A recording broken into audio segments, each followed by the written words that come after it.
بولا، ایک تڑپا، ایک چیخا،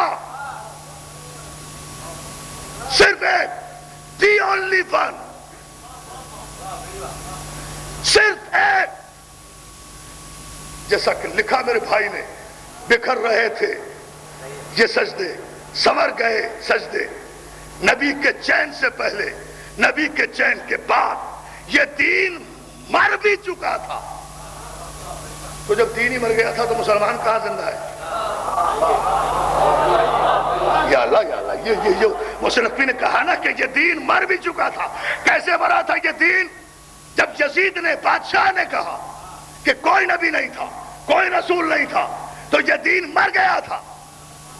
لیکن جب اس دین کے وارث نے اٹھ کر یزید کی طاغوتی طاقتوں کے سامنے ان کے سینے پر گھٹنا رکھ کر کہا، یزید تجھے کس ولد الحرام نے یہ خبر دے دی ہے کہ نبی لاوارث ہوتا ہے؟ پتہ نہیں اب سن رہے ہو یا نہیں؟ میں نے کہا نا کہیں بھی فیصلہ کرتا ہوں، کہیں بھی فیصلہ ہو جائے گا. اس لیے آمادہ رہے کسی بھی جملے پر. تجھے کس مجہول النسب نے یہ سمجھا دیا کہ نبی کا کوئی وارث نہیں ہوتا؟ تو نے لاوارث سمجھ کر نبی کا انکار کیا ہے. انہی کے سلسلے کا آخری تو ہے نا. یا علی یا علی یا علی یا علی، توجہ ہے نا. تجھے کس نے یہ خبر دی کہ نبی کا وارث نہیں ہوتا؟ نبی کا وارث زندہ ہے. ہم کربلا میں آ کر بتائیں گے کہ نبی تھا، نبی ہے، نبی رہے گا. قرآن تھا، قرآن ہے، قرآن رہے گا. اور کربلا میں اپنے خون سے حسین نے جب لکھا اشہد ان لا الہ الا اللہ، تو ساری کائنات کے ذہین ترین اولیاء اللہ کو بھی چیخ کر کہنا پڑا کہ حقا کہ بنا لا الہ. اب دیکھتے جائیں ایک عجیب مشکل ترین موضوع میں نے اختیار کیا ہے، لیکن ایک تاریخی نتیجہ پہلے جملے پر جو میں نے چیلنج کیا ہے اس جملے پر میں آپ کو انشاءاللہ دوں گا کہ لکھنا پڑا کہ بنا لا الہ حسین ہے. کیوں؟ بنا لا الہ تو آدم ہے.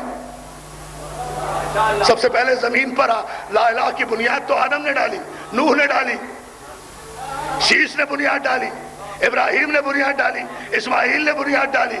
محمد مصطفیٰ خاتم الانبیاء ہے، خاتم النبیین ہے. آپ کو بنا لا الہ کسی نے کیوں نہیں کہا؟ حسین کو کیوں بنا لا الہ کہا؟ حسین کو بنا لا الہ اس لیے کہا گیا کہ 1,24,000 پیغمبر جو لا الہ الا اللہ کا پیغام لے کر آئے تھے، معاویہ کے بیٹے یزید نے اسے علن اعلان جڑ سے اکھاڑ کر پھینک دیا تھا. اور جب 1.25 نبیوں کی نبوتوں کے تاج لرز رہے تھے خاتم الانبیاء سمیت، تو فاطمہ کا بیٹا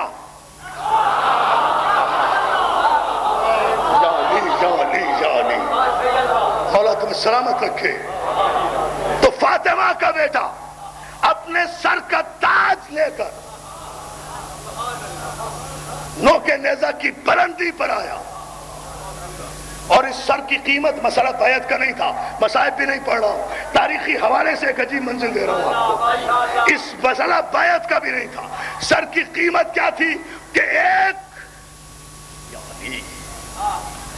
حسین کے سر پر آدم سے لے کر محمد مصطفیٰ تک کے نبوتوں کے سر ٹکے ہوئے تھے.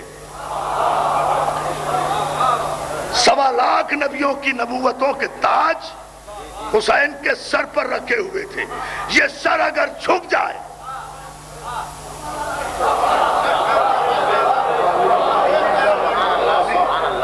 یہ سر اس انداز سے دیکھیں، یہ سر اگر جھک جائے تو آدم کا سر گرے، نوح کا سر جھکے، ابراہیم کا سر جھکے، اسماعیل کا سر جھکے، محمد مصطفیٰ کا سر جھکے.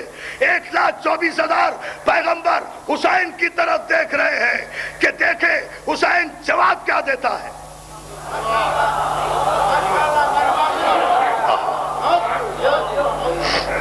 اور چونکہ خاتم النبیین کی نبوت کا انکار تھا نا، تو آپ کے بعد تو دین مکمل ہو گیا تھا، نبوت تمام ہو گئی تھی، وہی آنا بند ہو گئی تھی. اب تو کسی نبی کو نہیں آنا نا. تو آدم سے لے کر محمد مصطفیٰ تک جو دین آیا تھا اس کا انکار تو کربلا میں ہو گیا تھا. حسین درمیان میں آیا، 72 سروں کے مینار پر 1.25 لاکھ نبیوں کی نبوتوں کے تاج سجا کر یزید اور یزیدیت کو قیامت تک واصل جہنم کر دیا. تو اب مجھے کہنے دو اس لاکھوں کے مجمع میں کہ اس پوری دھرتی پر کربلا کے واقعے کے بعد نہ کوئی کافر ہے نہ کوئی مسلمان ہے، اس لیے کہ کافر مسلمان ہوں گے.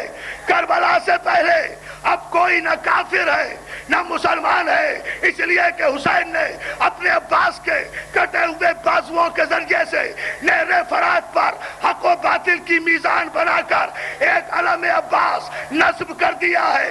اب کوئی فرقہ نہیں، نہ کوئی شیعہ ہے، نہ سنی ہے، نہ دیوبندی ہے، نہ بریلوی ہے، نہ چکرالوی ہے. اب کوئی فرقہ نہیں ہے. اب قیامت تک 2 فرقے ہیں، ایک حسینی فرقہ ہے، ایک یزیدی فرقہ ہے.